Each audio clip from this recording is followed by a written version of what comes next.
v médiách pravidelne sa objavuje slovo alebo slovné spojenie umelá inteligencia. Mnohí s ňou prichádzame aj do kontaktu. Čo je a čo nie je umelá inteligencia, budeme dnes hovoriť v našej relácii s katolíckym kňazom, ktorý sa tejto problematike venuje, Petrom Šantavým. Vítajte v našom štúdiu.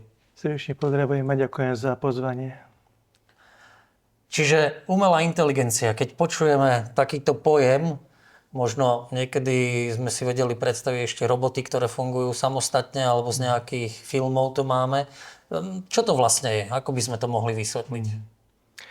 V zásade ide o technológie, stroje, ktoré napodobňujú ľudskú inteligenciu.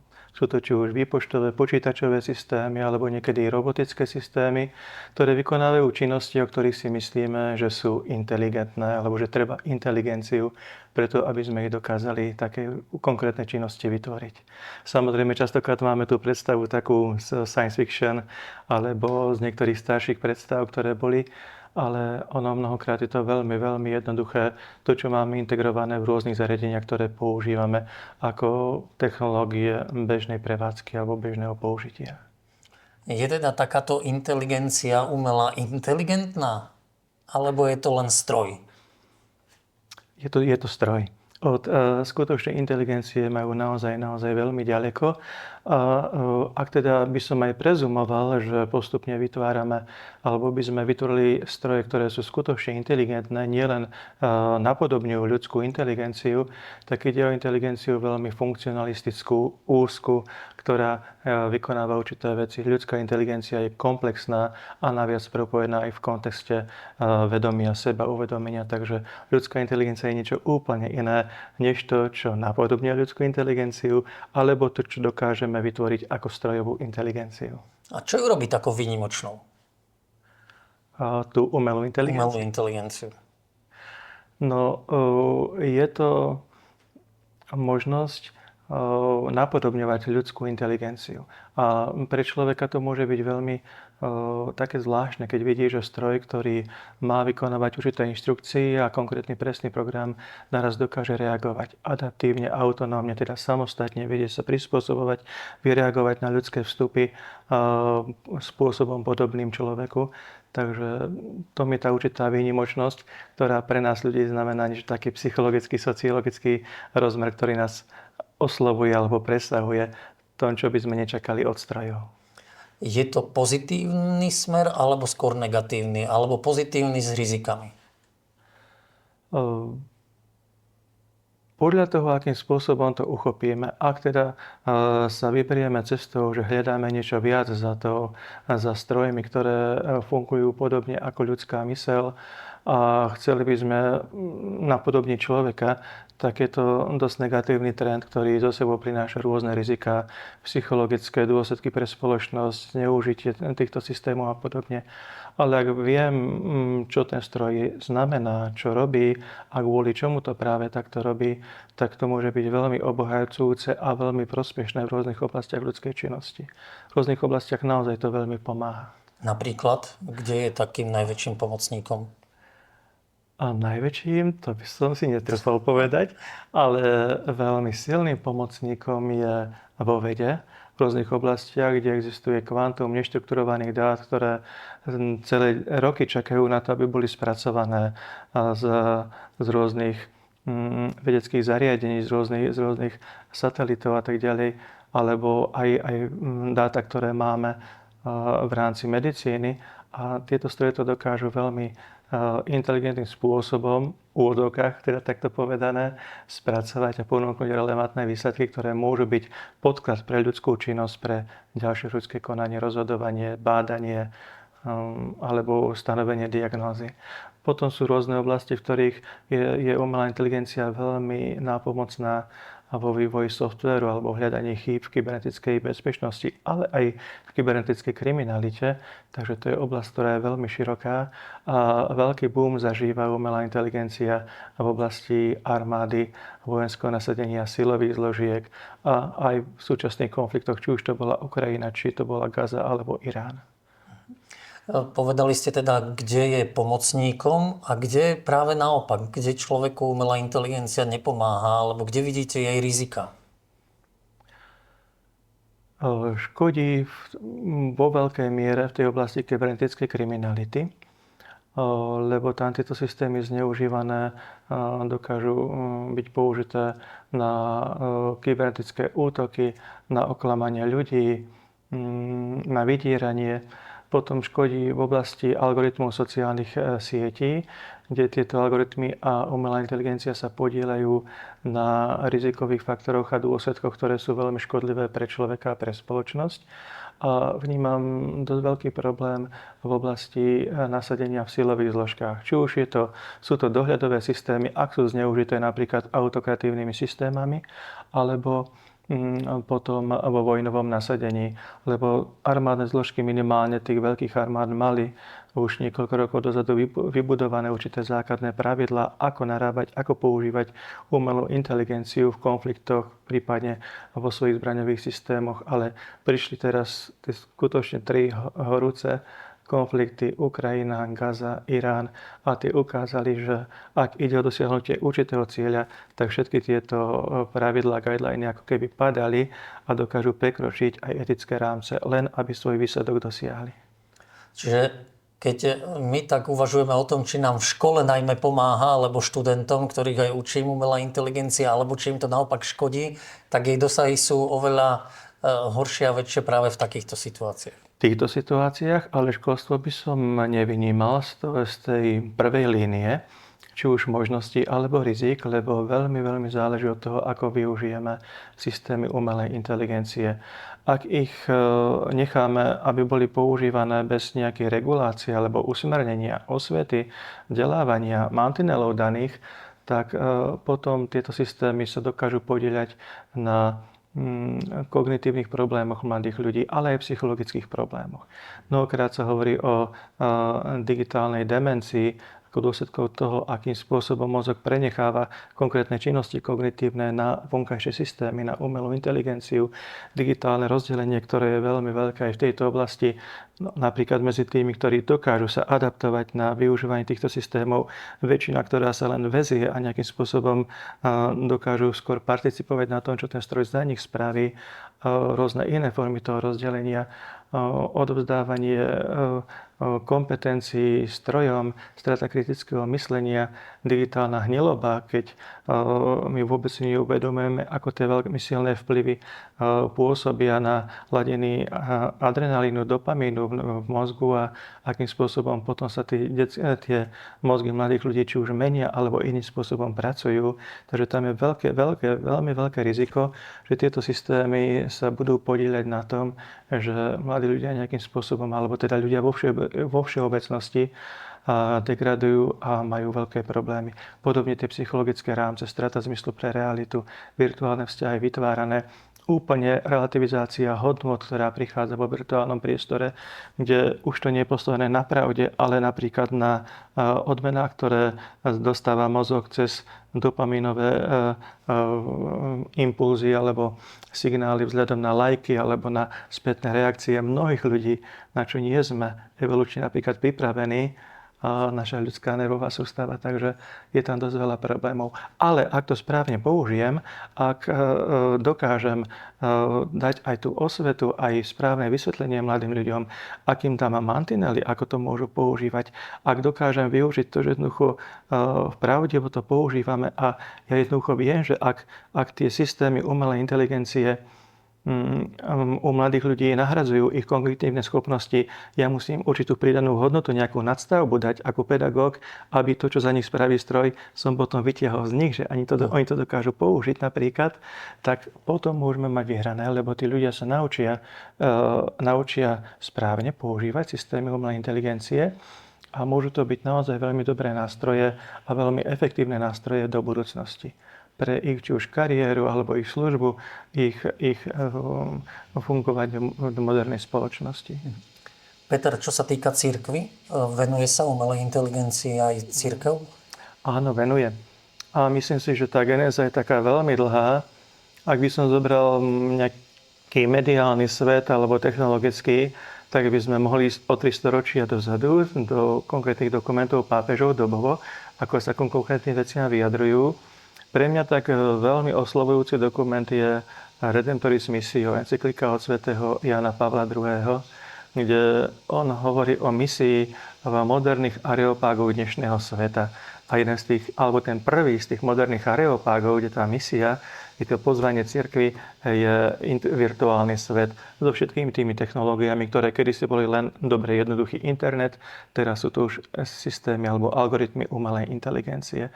Takže je to pozvanie misie, je to pozvanie, čím viac sa mení v informačnej spoločnosti, tieto prostriedky sa stávajú kontextom života, že v tom už žijeme, tak je to aj priestor pre pastoráciu a osobitne vzhľadom na dôsledky toho, akým spôsobom tieto systémy dokážu atakovať ľudí alebo prinášať aj rizikové faktory do života ľudí a spoločnosti, je to veľká výzva pre sociálnu náuku a službu cirkvi dnešnému svetu.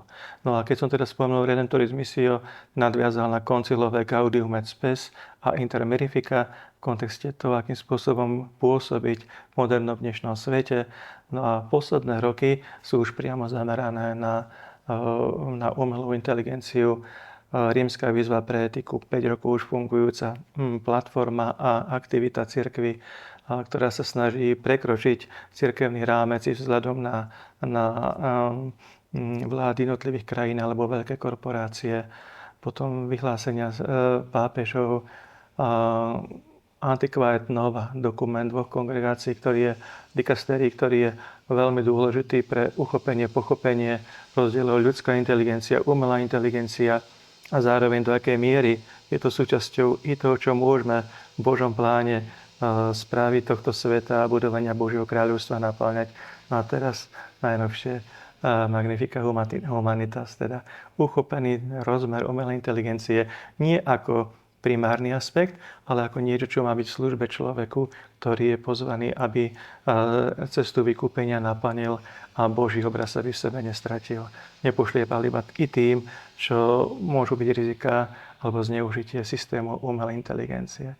Takže v tomto kontexte je to naozaj široké pole a ak by som mal trošku to zosumarizovať, teda čo všetko môžeme, ja som to nedávno v jednej relácii trošku tak uvádzal, tak zosumarizoval. Ja si to dovolím, ak môžem, trošku citovať. Cirkev môže ľuďom pomáhať vymaniť sa z technokratickej totality a s ňou spojenými rizikami. Mala by byť hlasom prezentujúcim Božie zjavenie a Božie pozvanie, aby sme chránili ľudskú dôstojnosť a pozývali človeka kráčať cestou vykúpenia. Teda nikdy nesmieme stratiť ten rozmer vertikály, horizontálu, dobre, rozmer sociálnej napáňame, ale všetko musí byť v kontexte vykúpenia, spásy, posvetenia človeka i tohto sveta. Mali by sme budovať človečenstvo, ktoré sa dvíha nad hriech a nad všetko to, čo je okolo nás, aj vďaka Božej milosti a osobnej svetosti.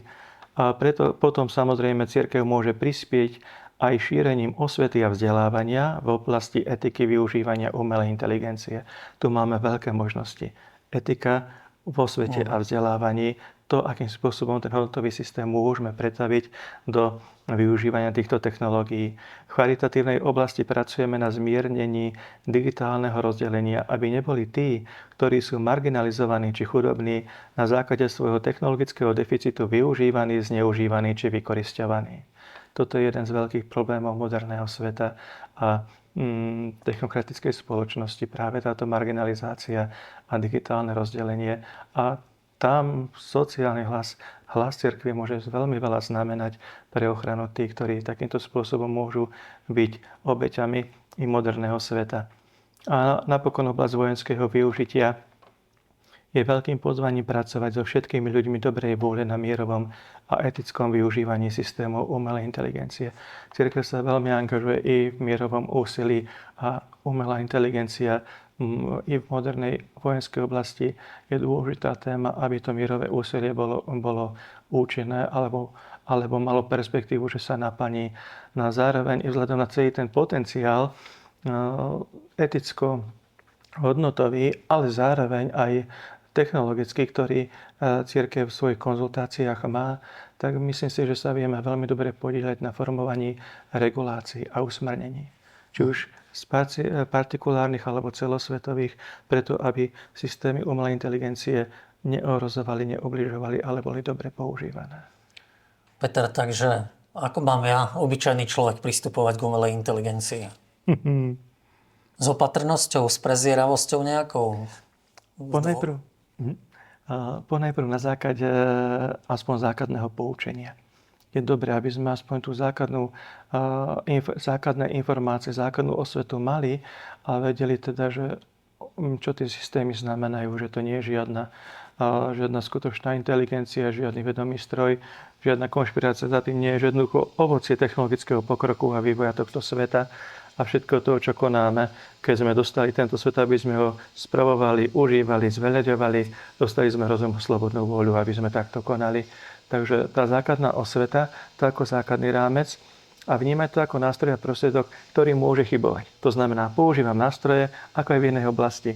Používam nôž, používam vrtačku, používam nejaké technológie, ktoré mi pomáhajú v rôznych činnostiach, ale viem, že na jednej strane pomáhajú, na strane druhej môže prísť nejaká chyba, nejaké zlyhania a tak ďalej. Takže týmto prístupom opatrným.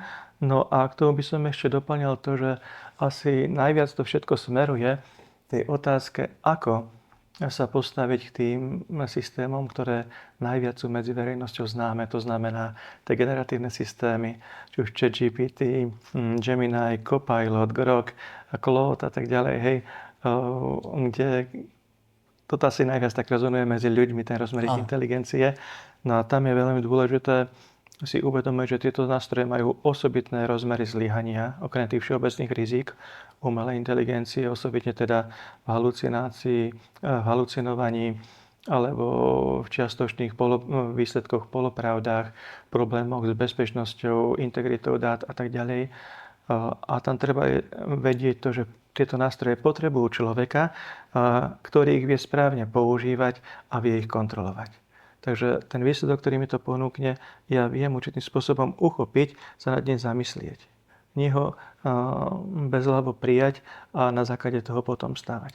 A toto je dosť veľký problém, lebo človek, keď to sedí napríklad v autobuse alebo tak a počúva, ako sa mladí bavia, ako riešia konkrétne veci, akým spôsobom úplne bezmyšlenkovite dokážeme dám to tam, čo mi to vypluje, beriem unblock, bez toho, aby som sa zamyslel.